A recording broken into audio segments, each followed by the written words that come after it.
today we're going to introduce a topic that we hope to speak more often about within our society. So currently we live in a society where it's difficult for us to be vulnerable and we fear sharing a lot of things. The way people perceive us and the way people perceive us is very important to us, and we hope to make good impressions. And we fear being judged, being called soft, being called sensitive, being called weak. And all of these narratives has had a negative impact on us as individuals and within our societies and communities. Hence, within this series, we hope to provide a safe space where we're able to share experiences and be able to discuss things about revolving around mental health openly with one another. And this is in the hopes of being able to hopefully one day have this discussion with our families, with our friends, and with people within our societies in an understanding manner and tone. So today, in accordance with this, we have three wonderful speakers and guests joining us today to share their experiences dealing with mental health within the society in the pursuit of normalizing this conversation. And I'm your host for today. My name is Dania. Hi, my name is Ruben. I am 52 years old. I'm currently working as a training manager for a chain of cafes. I live in Kuala Lumpur with my partner and three cats. Hi everyone. My name is Krisha. I am currently a postgraduate student, and I'm currently pursuing my master's in law and international human rights. Hello and hi everyone. My name is Daryl Albright and I am an English teacher in Sarawak, Betong. It's not Bentong Pahang, but it's Betong Sarawak. So basically, I'm teaching students from the age of 16 until at the age of 19. Right. So as we're all aware, there has been a surge in cases of mental health issues in Malaysia. This was not made better by the pandemic and by the presence of a lockdown that is still ongoing. To start it off, why is talking about mental health so important? Ruben, shall we start with you? Oh, yeah, sure. Right, why is talking about it so important? Because firstly, I reckon right now everybody in this country is going through some form of mental health issue. Whether it's depression, anxiety, whatever. Being stuck at home with the family the whole day. A lot of people are not used to it. Incidences of abuse are going up, and as you said earlier, suicide rates are skyrocketing. Um, we do need to talk about it. We need to break this taboo about it. People need to ask for help. People need to be able. They need to feel comfortable to be able to ring up their friends or their family and say, "Look, I'm really struggling. Can we talk?" Um, the longer we keep silent about it, the longer it stays something that we don't talk about, the worse it's going to get. And yeah, okay, not everybody is a trained counselor. I'm not a trained counselor, but I have several people who ring me when they have a bad day. We just go through things. We have a laugh, and hopefully they feel better. Even if it's just for a little while. But there is communication, and we do really need to start being vocal about this. That's why I think we do, because everybody's suffering. Everybody's suffering. That's my point of view. Why definitely we should be talking more. Thank you, Ruben. Krisha, what are your thoughts? Why is talking about mental health so important? I think the alarming trend is the rates of suicide or attempted suicide among young adults is extremely high. And it might stem down to the fact that it's hard to reach out because a lot of times not everybody is going to understand what you are talking about because it's not a physical illness. They can't see what you're actually experiencing, and what might work for one person is not going to work for another person. The same way, what one experiences with mental health is not the same as another person. And yes, we may talk about anxiety and depression, but the umbrella term of mental health it involves so many different kinds of illnesses, and it is important to recognize that it's not just anxiety and depression. There can be so many other things that you might be facing. But I think when you, whatever it may be, it is very important to, reach out to the closest person you know, or if you can't, a psychiatrist, a psychologist, a clinical psychologist, whoever it may be, just to talk, just to get some perspective. Because I think for me, at the end of the day, I believe that only a professional can clinically diagnose you. And I think that's very important, especially for young adults, to acknowledge that this is a problem that I am facing, and it's not wrong to seek help. It is not it shouldn't be hard. It shouldn't be made hard and made impossible to seek help. And it's okay. It's really okay to speak up. Thank you, Krisha. Daryl, what about you? Why should we speak about mental health? I think like both Ruben and Krisha just said just now, it's really, really important that we talk about it right now, because I think a lot of people are suffering at home, regardless of what are the things that they have at home, like whether they are living in poverty or they don't have this outlet for them to speak about their mental health. So it's really important that we normalize things like, hey, it's okay. I also have this kind of problem, and you also have this kind of problem. Let's talk. It can be as simple as organizing Zoom meets or organizing Google Meet with friends or with family members, or you can contact to your nearest your clinical help, your psychologist. I think there's Mentari nearby, or there's KKM nearby that can actually provide you this kind of this kind of service. Because the moment that you feel different, you need to recognize that, okay, I need help. Or maybe you can talk to the ones that have experienced it and see what can be the next step. Because always when it starts early, there's always there's always chance for people to actually to fall back to normal life. But when it progresses to something that is more serious, then sometimes help can be a bit too late for them. So I think that is why talking about this kind of issue is really important nowadays. Thank you, Daryl. We've discussed generally why we should be speaking about mental health issues, and we can all agree that at the end of the day, we do need to speak about it, and hence the session. It's okay to speak up. So is it okay, can you share the sort of experiences that you've had with your mental health issues, and how did you react to it? Ruben, is it okay to start with you? Yeah, that's fine. Right. So the first was when I got divorced, even though it was something we both agreed on. It still kind of hit me quite hard. And I went to see a counselor, and that really helped. That helped me move on. The second one was probably about 3 or 4 years later. I lost my job. Things were bad. I was in the UK at this point. I was basically alone.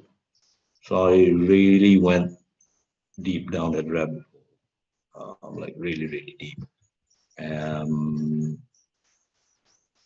I was living on the dole, and so one thing just added on to the other. And then I got a job. However, here's the thing: depression doesn't just disappear when circumstances change for the better or for the slightly better. I was still massively, massively depressed, which affected my performance at work.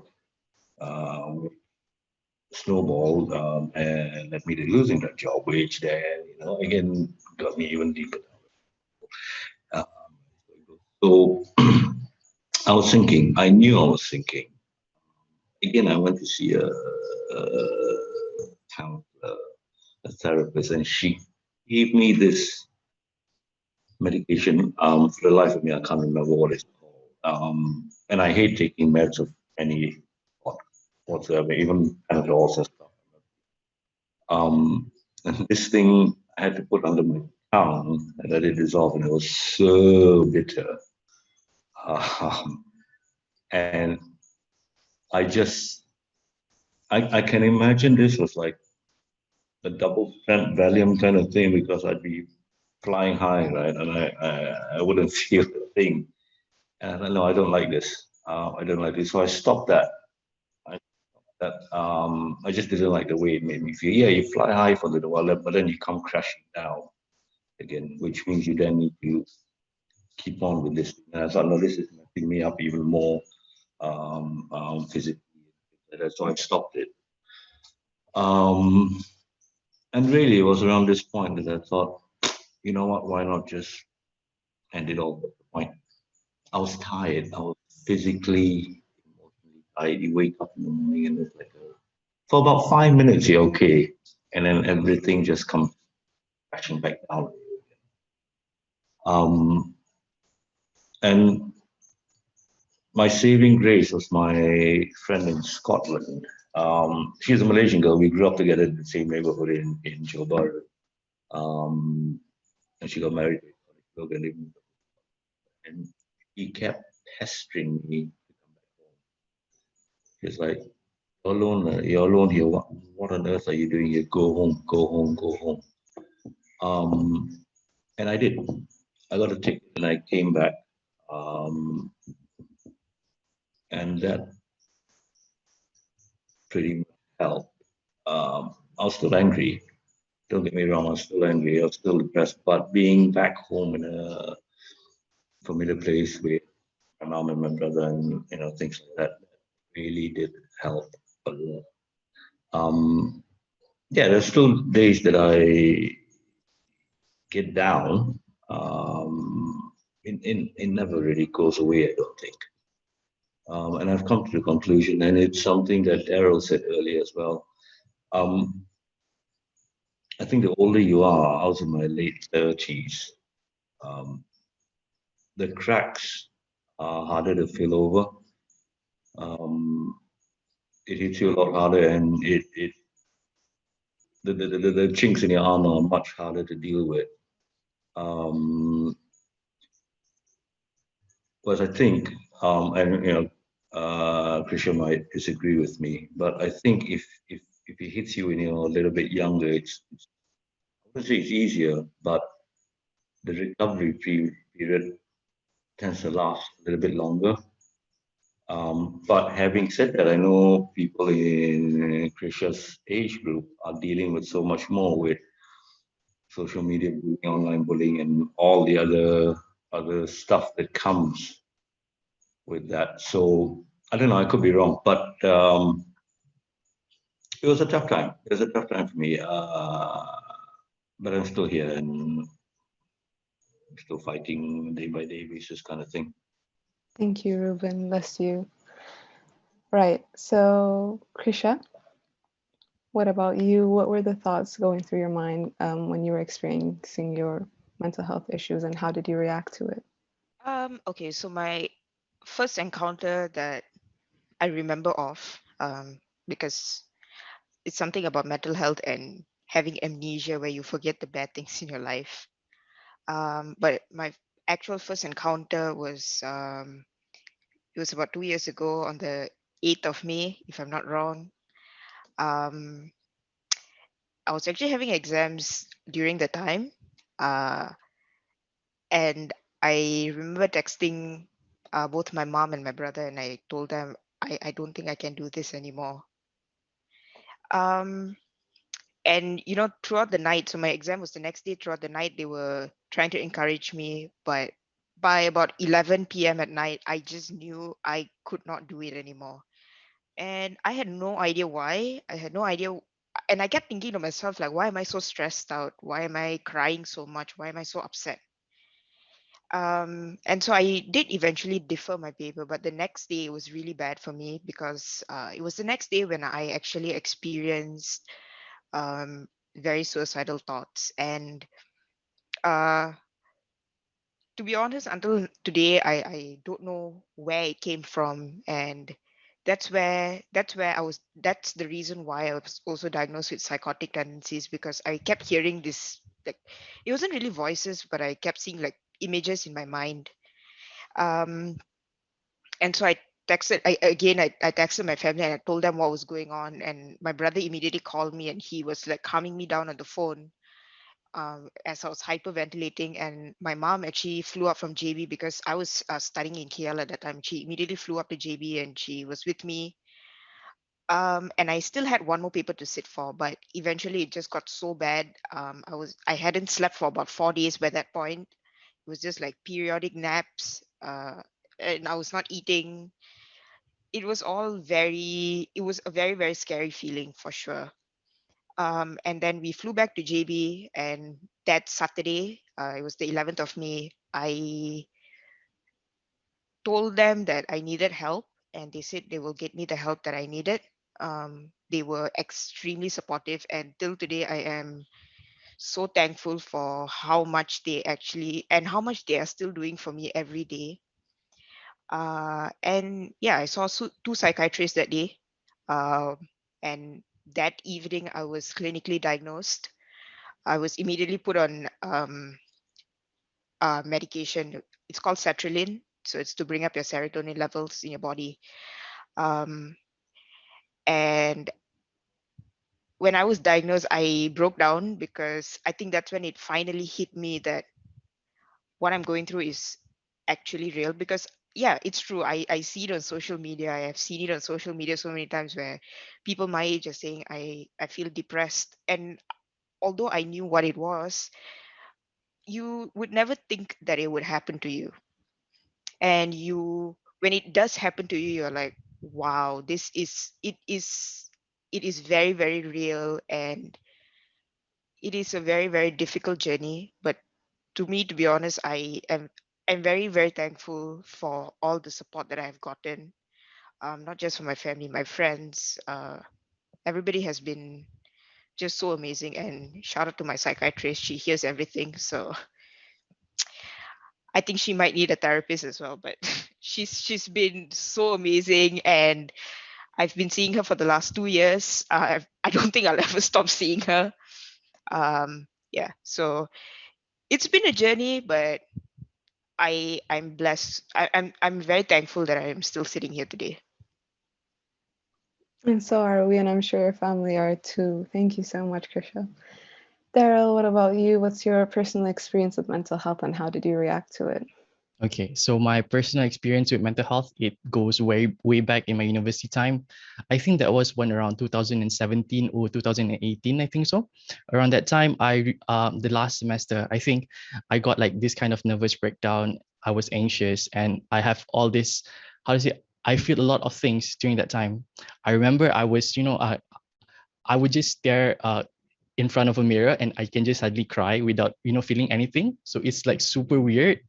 That's one. And I, how to say, when I how to say, looked at something, I will start hearing, like really, how to say, hiss. And also I don't know how to explain it, but it's, how to say, it has something to do with my eyes as well, because I start to see flares and stuff like that. Then I know that, okay, this is not normal because I have not experienced this since I was small. Then I talked to my friend and she was saying, are you stressed, Daryl? And I, at that time, yes, because it was like during the final semester, and then the final year, and a lot of people are, how to say, struggling with doing their thesis and whatnot. So I was really struggling, but I said, okay, I think it's just normal stress. And as days goes by, the feeling increases. I remember I was driving. My university is in Tanjung Malim. I remember I was driving. Just from Putrajaya, because I was actually from Putrajaya, just driving, going back to my university in Tanjung Malim. And I remember I overshoot until Ipoh Perak, where I like really do not know what, like I just drive, just go. And then it's really this one. Then I know that I really need help, but I do not know where to go. So that time I really just talked to my friends and they, they validate my feelings that actually, I think you are having something, but we can't really diagnose, or we can't really say it, or you can't really Google it to know what's happening with you, kind of thing. So okay, so I have this group of friends where we talk about this stuff, And then on the final day of my university, my friend said, Daryl, I think we are no longer going to be next to you to actually hold your hand and talk frequently like before. And that time I really feel like I feel I do not know what to do, because there's no there's no group of friends that really stand next to you and talk to you about this thing. And when I actually go back to my house, the next day itself, the episode starts. I remember seeing when I it actually starts way back in university. I actually hide all my knives, all of my sharp things inside the drawer, because whenever I see these sharp things, I could imagine how I possibly can end my life, kind of thing. It's really stressful, because you don't want to end your life, but this kind of thoughts really really bothers you. And when I actually back at my house, the episode starts when the day after that, when I woke up, I remember hearing voices in my head saying a lot of nasty stuff. I'm not sure how you guys can relate to this, but I really feel and I really hear this kind of noises. And I remember I wrote it on a book, and I write everything on it. And then I remember telling my parents, hey, I think I have problems. And that time, I think in 2017 or 2018, mental health is not really something big. It's just, they're just saying, oh, Daryl, you just need to pray more. I think you're too stressed or stuff like that. And then I know that there's something wrong. Then I bring the book. I just shut the book. I bring it to my, bring it to my car, and I drove myself to the nearest KKM. And then they say that I think you are actually having problems. And that day itself, I went to see a therapist, and after that they refer me to psychiatrist. And it has been like, I think that time 1 year plus of back and forth seeing the therapist and psychiatrist, seeking the help that I need. And also this kind of mental health experience, we don't really talk it in my family, because all of us, we're all boys. And as the society thinks, boys should be strong, boys should not show their emotions, or else you'll be you'll be deemed as soft. But I feel like I think I need to break the chain in my family, and I really need to go, because if I don't go, these episodes won't stop.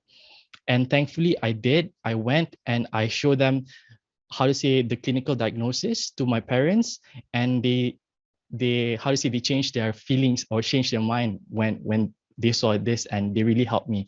And I have been receiving a lot of help from them especially, and also from my friends ever since.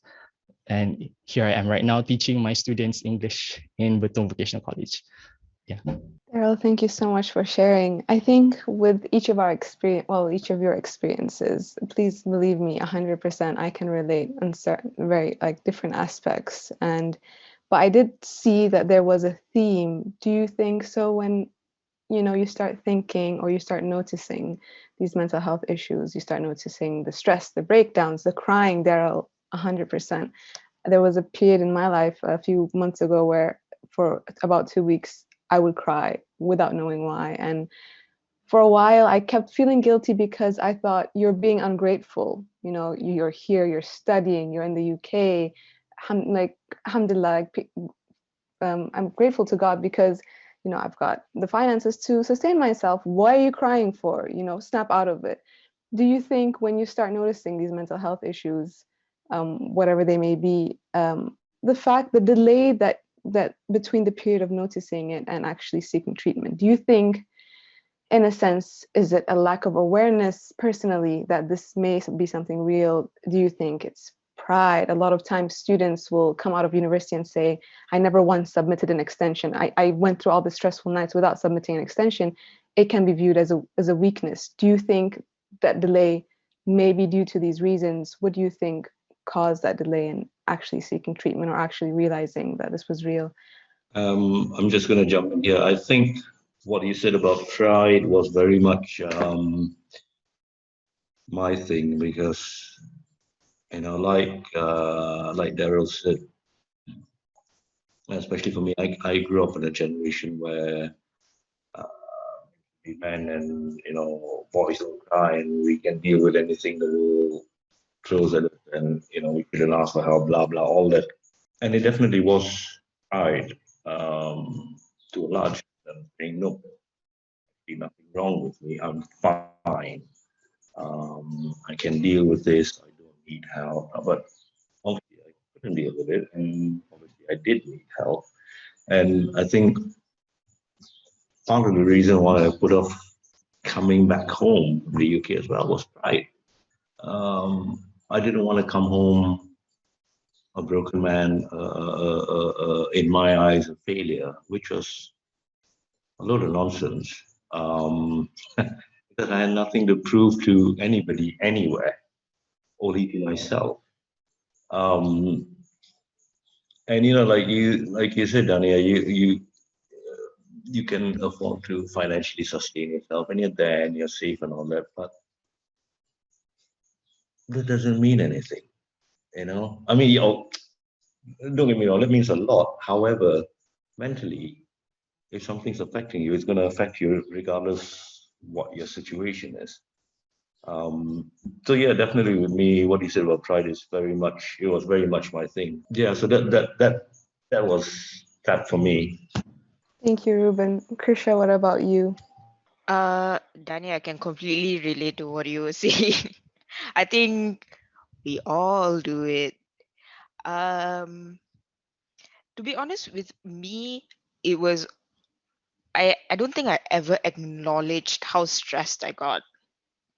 And it got to the point where the stress just had engulfed me to the point where I could not cope anymore. Because I still remember months before that I sort of noticed something was going on because I was already I was just constantly tired for absolutely no reason. And I didn't know why. And it got to the point where I was like, oh, this is why I'm so tired all the time when I was diagnosed, because a lot of your energy goes into coping and getting up every day to do the simplest things, like sometimes it's showering, brushing your teeth, and it's all little wins, sometimes that's all that matters. It's the little wins. And it's true. Having an amazing life, that it doesn't mean that you cannot suffer from mental health. You always can, at any age, anyone, any wage gap. It doesn't, honestly, it attacks anyone. It can. And I think it's how you handle it and how you cope with it. And I do acknowledge, especially in Malaysia, we have private mental health care and public mental health care. And well and good if you can afford private mental health care. But equally, KKM is doing an amazing job. Daryl has experience with public KKM, right? Yeah, and they're doing an amazing job. And in fact, a lot, like, especially my friends who have come to me and asked me, like, where do I get help? The first place I say is always KKM, because at the end of the day, it is what you're diagnosed with and how they can help you, and it's that is the most important thing. And then if you feel like you want to go somewhere else, by all means you can. But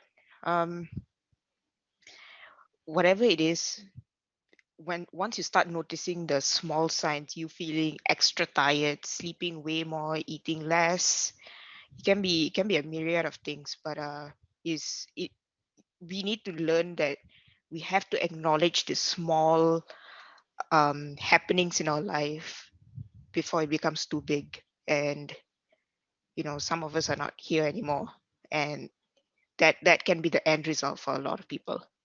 Thank you, Krisha. Daryl, what about you? The delay in between saying, is this okay? Is this real? And your parents not acknowledging how you felt. What do you think really pushed you to actually seek for treatment? So basically, I think it's me pushing everything into the stress bubble. Like, I think when these small things happen, like, how do you say, suddenly I cry a lot. Suddenly, I just put it like, okay, maybe I'm stressed. And when I start seeing flares, maybe I'm stressed. And all of the things I push in the stress bubble. And I don't have friends that actually, that actually experience this and say, hey, Daryl, I think you're actually having problems. We just talk about it. And also, I'm also brought up in a very traditional Christian family. So when there's traditional Christian family, how to say, if there's any problem, talk to God, go to the church, which is for me, no doubt. I think it works with some people, but sometimes it goes more than that. That's what I feel. And also the delay is also because, how to say, I really wanted to finish my study and I don't want to jeopardize my study because of me going to the, going to the hospital or going to KKM to actually seek for help, because I heard a lot of things that once they give you medicine, you wouldn't be performing like what you how to say, what you originally can perform. So I feel like that's why. And it really how to say, it really make my, how to say, life really bad, because once I finish university, my helpline, my friends, is gone. I can't see them every day and I can't talk to them. So that's why I broke down. And after that, I realized that after university, how to say, it's me on my own. And if I don't seek for help first, then no one can help me, because I only can validate my own feelings and my own thoughts and whatever I'm experiencing. If I talk to my parents, I say I'm hearing voices. They can't hear voices, so they might think that it's something else. So that's hence why I, opt for KKM. And yes, KKM is, how to say, it's really helpful.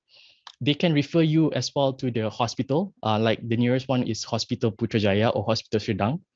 But I went to Clinic Kesihatan first, because they have this how to say, the clinic for mental health over there, and it's only RM1. So I believe that everyone can afford to go there. If they actually have, if they have no outlet to talk to, they have no friends to talk to, they can just, book an appointment to go there and talk to the counselor or the psychologist over there. And I feel that is where this help is very accessible to all people, and especially to myself. And I think, how to say, thank God for that experience, because it made me to who I am today. Thank you so much, Daryl. So I think we touched that a little bit, the fact that we have the services, we have the facilities for people to seek it. And although I think we may argue that it's not up to par with other countries, it's still, like you said, RM1, it's still accessible and it's there. So it's something that people can access. It's just the taboo, like you said, Ruben, that we need to break and say, no, it's okay, we can speak up. There was a different kind of point of view that I wanted to try to speak of. And so recently, walking around Newcastle here in the UK, I've seen Black banners saying hashtag speak up, hashtag men should speak up. And there was this man who was encouraging men to come to sort of like a session where they can all speak of their mental health issues. So I think now that we're starting to speak of mental health, we're also starting to speak of the fact that, as we mentioned previously, the society's idea that men should be strong and men, boys don't cry, that they outwardly it displays what they feel inwardly, and it's basically nothing. And we know that's not true. Men should be able to feel and should be able to emote. As Ruben and Daryl, do you think that there's it's a larger stigma, it's a harder barrier to break as men suffering from mental health issues? And did you have issues like with your family, friends, or even society facing that as a man? I think the UK is being a bit more verbal about it. On LinkedIn or wherever, like you said, banners and things like that. Whereas here in Malaysia, we're still very insular, and people are maybe ringing their friends and saying, I need to speak to somebody, I need help. None of my I take that back. Only my cousin knows what I went through.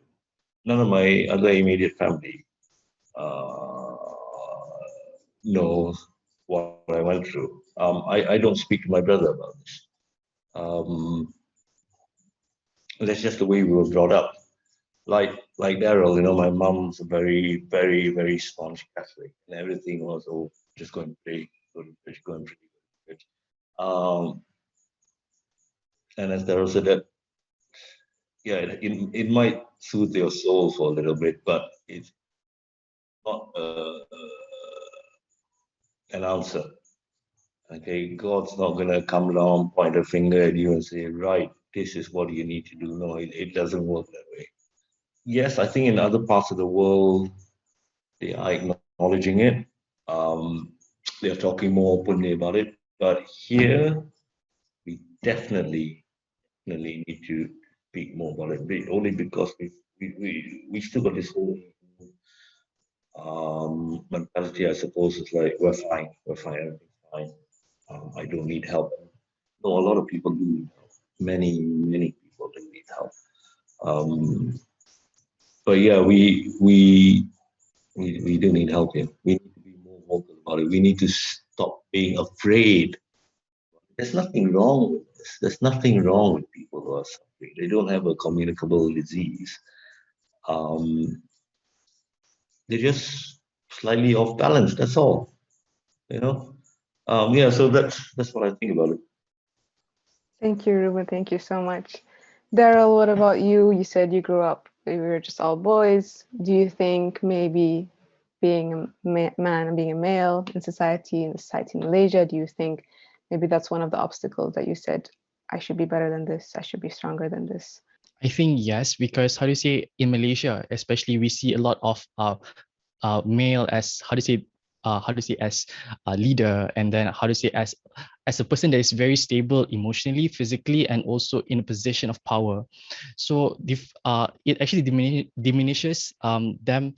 How to say, they don't have this emotional baggage that they have, but actually I think all humans, they do have their own emotional baggage, and also they need to recognize their own feelings. Like myself, whenever I have problems in my family, I tend to talk to, I talk to my mom, which is the female figure of the family, and also I tend to talk to my other friends, because they understand currently what am I having. And usually with all boys, we just discuss about our, our future, our successes, and then, okay, I got A grade for this, and how about you? Like, it's a kind of competition. And if you have this kind of this kind of emotional problem or mental problem, it would, it really feels that you are, one step behind everyone. And it shouldn't be that way, because I believe that everyone should have an outlet to speak, and everyone should recognize if they have problem, they need help. And living in all boys, it's like that, yeah. And especially a very religious family is also like that, where, yes, like Ruben said, coming also from a very devout Christian family as well. Sometimes all we are brought up is, if we have problems, we can sort it with going to church, we can sort it with religion, we can pray, and suddenly something good happen. But it's not that way. I always believe that, when as a male, as a female, as anyone human, when we pray, we are looking for, not looking for answers, but looking for ways to overcome it. Like, I believe praying also help, but it's also showing me the way that, okay, I need to find help, because this is not working for me. Let's just seek professional help. And it did. And until right now, it's been helping me really well. Yeah. Thank you so much, Daryl. So that is another common theme. I think that if you're coming from a religious, and even if it's not religion, it's your culture. We live in Southeast Asia, usually with us, it can be very difficult with our parents to break that, like you said, generational gap. But we're headed there. And in a sense, I think a lot of people will dismiss religion completely. Like you said, like both of you said, there's a peace that you get, but no religion has ever said, your mental health issues will be solved by, reading this prayer. That's not how that works. You can seek solace in God, but you do need to seek help professionally. Krisha, a slightly different take on this. If we think of teenagers, if we think of I call them the kids. I'm 24, so really it's not that far off. I think we have woke culture now. We're all talking about, our mental health issues online, especially, and people are a lot more aware of it. There's awareness on it. Yet, the numbers don't change. If anything, it's getting worse. If you could, say something to teenagers or give them a sort of a suggestion or advice, or think in their shoes, how do you think, or how would you say to them, if you think you're going through something, consider A, B, or C? What would your take be? Very interesting question. Because, okay, I think for me, when I was in high school, if I was experiencing what I was experiencing now, I don't think I would have told anyone. I think I would have just suppressed it, because back then it was something that was not talked about at all. Uh, And I also believe that maybe back then my family might not have fully understood what I was going through. Woke culture is good in certain ways, obviously. It's good that teenagers are using social media to highlight their experiences. But to put your life out on social media is one thing, but to actually seek professional help is a whole other thing. I always believe that feeling depressed or experiencing any form of mental illness, I think parents nowadays, they are very much aware of what mental health is and how much it can affect their kids. And I think that's also partly because they have utilized the internet. The internet is out there for everybody. Everybody has been able to learn about it. And with the number of suicide rates going up, especially among uni students and high school students, I think parents are becoming more aware. They are becoming more understanding. And that's not to say all parents, but generally, I think parents are moving into the direction that we want them to move into. My suggestion would be, if they are feeling it, to turn to their parents first. And if they can't speak to their parents immediately, because at the end of the day, they are still underaged and they will still need consent when they go to doctors. And I think it's really important that schools as well, they acknowledge that mental health is as important as physical health. And mental health, honestly, it should be part of any school syllabus at this point. um, Especially now post pandemic, whenever we go back, when they start going back to school, we have seen that I think the pandemic has exposed a lot of things. One of it is the severity of mental health issues in Malaysia, not just in Malaysia, like you said, in UK as well, and definitely around the world, because people are losing their jobs. The stigma, and even the stigma against men, it's real because of our culture, because of religious backgrounds. And it is very important for schools, for school counselors to know that kids can face it as well. It does not discriminate age at all. And I think if schools, if especially government schools, when if teachers are trained to talk to their students about mental health, if teachers are trained to share their experiences, it will make students a lot they might find it a lot easier to actually express how they are feeling, what they are feeling, and why they are feeling like that. Because it's not always attributed to stress. It can also be stress at home where they can't turn to their parents. So where do they turn to? um and maybe speaking to their friends might not be the best solution, because they're still they might not understand the context of it. And we will never understand the context of what another person is going through. If they have an adult figure, I think, to talk to explain how they are feeling, why they're breaking down, maybe why they feel so tired, um, especially at home now with online learning, it's extremely challenging, especially from a culture that never came from online learning. Everything was hands-on in school, open books, exams were all open book. It's very, very challenging, especially for I can only imagine how much more challenging it is for school students at the moment, because it's not they were never exposed to something like this. I do think it's really, really important now that schools start to acknowledge that mental health is as important as physical health. Because by currently Malaysia's, the highest death rates, the highest contributing death rates is heart, it's a heart condition. But I think by the year 2022, which is not far away, because we've basically skipped 2020 and 2021, um, mental health is going to be the leading cause of death. And it's the leading cause of death in a lot of countries now. So as important as physical health, mental health should be taken as seriously. 100%, Krishan. I think that's the incoming pandemic, if it's not already happening and been happening quietly, or the mental health pandemic. Thank you all so much for sharing your experiences today, your advice, your suggestions and contributing to this discussion surrounding mental health within our communities and societies.